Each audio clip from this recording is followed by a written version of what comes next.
Hi guys, तो आज हम देखेंगे कि ऑपरेशनल डेटाबेस क्या होता है, डेटा वेयर हाउस क्या होता है और उन दोनों में डिफरेंस क्या होता है। ऑपरेशनल डेटाबेस और डेटा वेयर हाउस दोनों में ही डेटा कलेक्ट होता है, पर इसमें डिफरेंस ये होता है कि operational database currently updated data show करता है, जो mainly day to day activities के लिए like insertion, update, delete etcetera इनके लिए यूज़ होता है। और ऑपरेशनल डेटाबेस में नॉर्मलाइज्ड फॉर्म में डेटा स्टोर होता है। इसका मतलब इसमें नंबर ऑफ टेबल्स ज़्यादा होती हैं, पर इसमें वॉल्यूम ऑफ डेटा कम होता है as comparison to data warehouse. On the other hand data warehouse में डीनॉर्मलाइज्ड फॉर्म में डेटा होता है, मतलब नंबर ऑफ टेबल्स तो इसमें कम होती हैं, पर इसमें जो वॉल्यूम ऑफ डेटा होता है वो बहुत ज़्यादा होता है ऑपरेशनल डेटाबेस के कंपैरिजन में।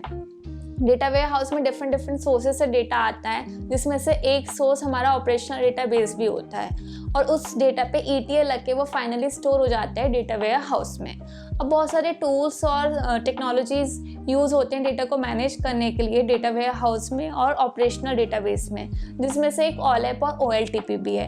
कई बार लोग कंफ्यूज हो जाते हैं और एज्यूम कर लेते हैं OLAP को डेटा वेयर हाउस और OLTP को एज अ ऑपरेशनल डेटाबेस, पर थोड़ा सा डिफरेंस होता है। लाइक OLAP जो है वो एक डेटा मैनेजमेंट टूल है जो इनेबल करता है कि हम डेटा वेयर हाउस में डेटा को कैसे ऑर्गेनाइज करें और उसमें प्री कैलकुलेशन लगा के फास्ट क्वेरी कर सकें एनालिसिस के लिए एंड डिसीजन मेकिंग के लिए। सिमिलरली फॉर OLTP, अगर आप OLAP और OLTP के बारे में डिटेल में जानना चाहते हैं तो आप मेरी प्रीवियस वीडियो को रेफर कर सकते हैं OLAP और OLTP पर।